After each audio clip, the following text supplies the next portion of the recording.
everyone. I hope you should be fine. तो last video में हमने किया था अपनी लास्ट क्लास में हाई लेवल लैंग्वेज एंड उसमें बेसिक्स बात किए थे। अब हम उनमें जो बेसिक्स से जो हमारे जो हाई लेवल लैंग्वेज में जो प्रोग्राम्स आते हैं हम उनमें बात करेंगे कि वो क्या क्या किस किस में होता है और वो किस किस चीज में यूज होता है। ओके, तो सबसे पहले कोबोल। Okay, COBOL. तो कोबोल क्या होता है? कोबोल जो होता है ये एक बिजनेस ओरिएंटेड लैंग्वेज होता है, ठीक है। एंड ये क्या होता है?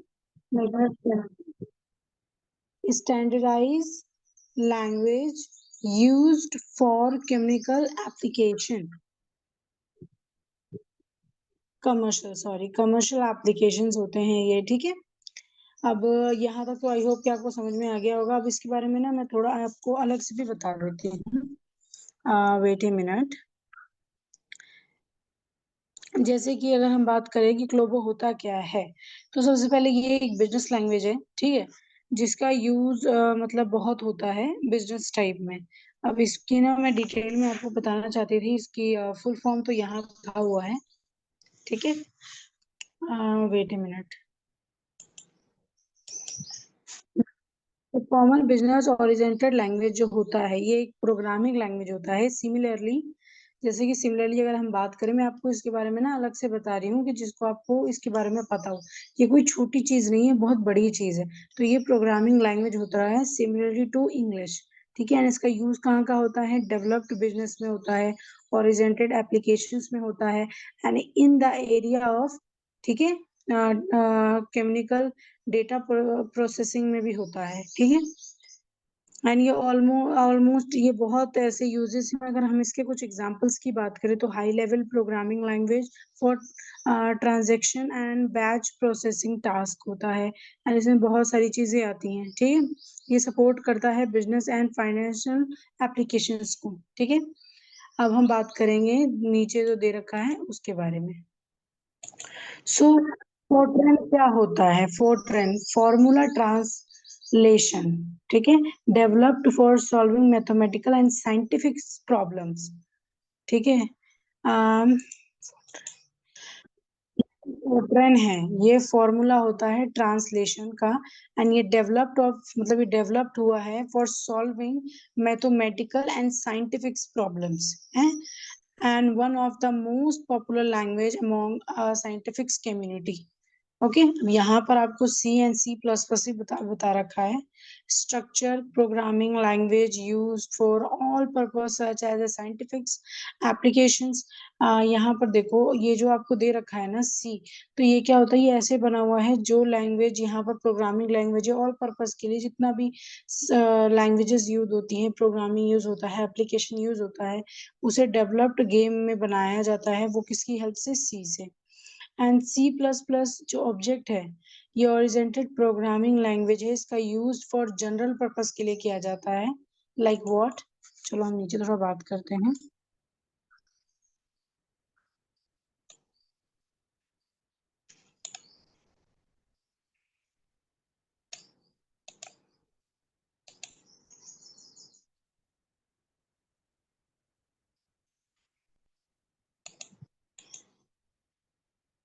तो अब हम बात करने वाले हैं कंपाइलर एंड असेंबलर, ठीक है। एंड ये क्या होता है, ठीक है।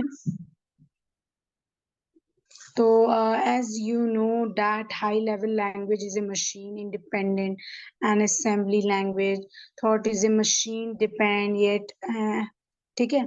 तो numeric and that are the being used for represent instructions are not directly understandable by machine, and hence to make the machine understand the instruction provided by the both language compiler and assembler are the required to convert these instruction into machine language.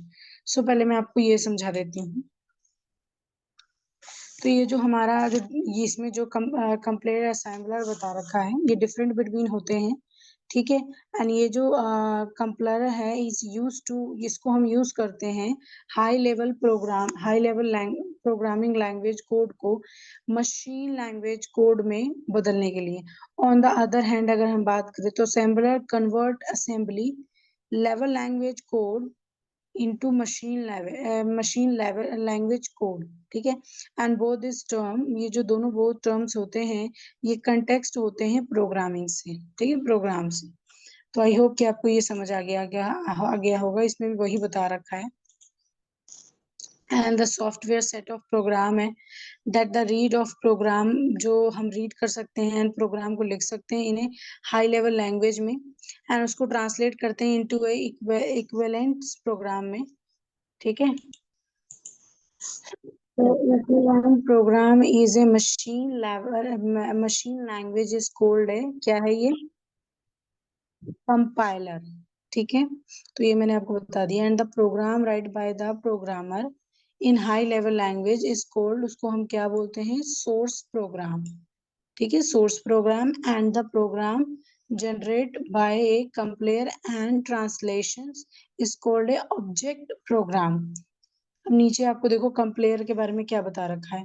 जो source program है वो है high level language, तो उसको हम compare करते हैं object programme से जो कि हमारा मशीन लैंग्वेज है। ठीक है।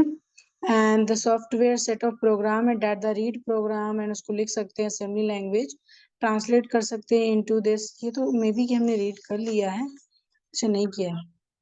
Equivalent program in machine language is called, क्या बोलते हैं इसको, असेंबलर।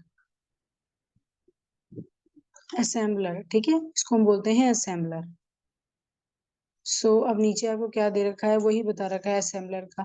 जो सोर्स प्रोग्राम होता है, असेंबलिंग लैंग्वेज जो होता है वो असेंबलर होता है, और उसके बाद ऑब्जेक्ट प्रोग्राम में आता है जो कि मशीन लैंग्वेज होता है। मैंने इसके सोर्सेज, इसके यूजेस, इसका एग्जाम्पल बताना चाहती हूँ लेकिन वीडियो बहुत लंबी हो जाएगी, और जितने चैप्टर में आपका जो दे रखा है मैं सिर्फ आपको वही पढ़ा सकती हूँ। ठीक है, तो बाकी वीडियो मैं स्पेशल बाद में निकाल दूंगी। अब यहाँ पर हमारा एक ट्रू फॉल आता है जो कि हम सॉल्व ऑब्वियसली करेंगे। सो फर्स्ट है ट्रू, राइट ट्रू और false for the following. So operating system OS is application software. आप बताओ true and false. I hope कि इसका आंसर आप लोगों को पता होगा। ठीक है।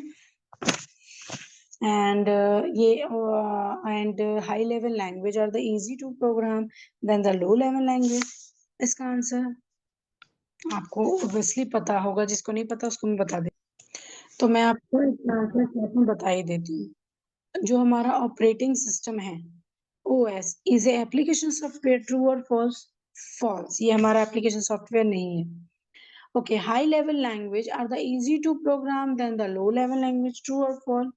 That is true. And computer language, Fortran, is used to solve scientific and mathematical problems, true or false? True.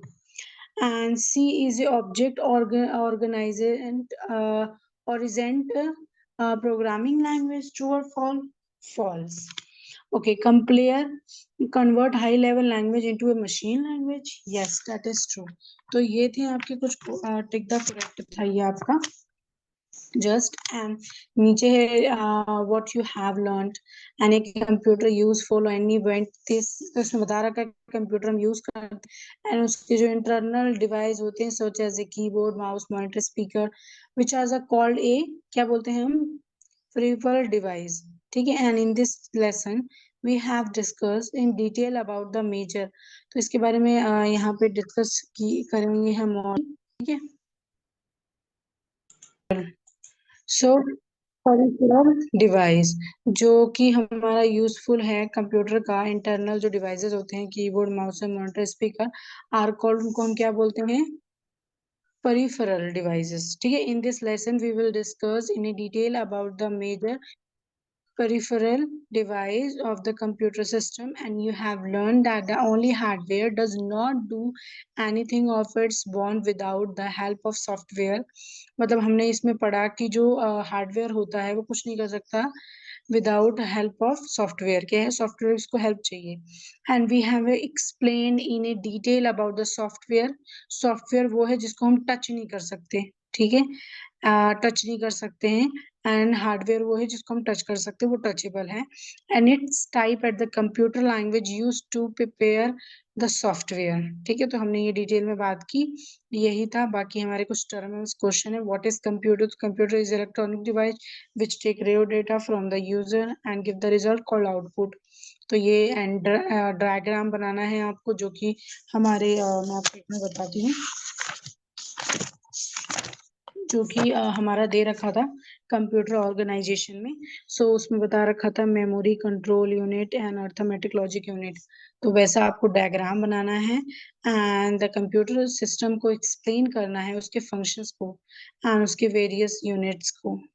ठीक है, and what is a input device? Input device क्या है? ठीक है, and discuss two types of monitor. Obviously हमने इसके बारे में बात किया था, तो ये इजी इजी जो हैं वो आप लोग कर लेना। ठीक है, राइट शॉर्ट नोट, ये तो ना पक्का ही आता है एग्जाम में, तो आप लोगों को जरूर करना चाहिए।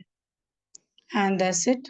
अब ये चैप्टर हमारा आज का यहीं एंड होता है बस।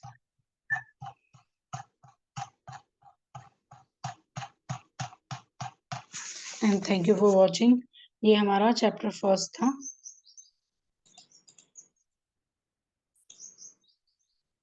Subscribe now.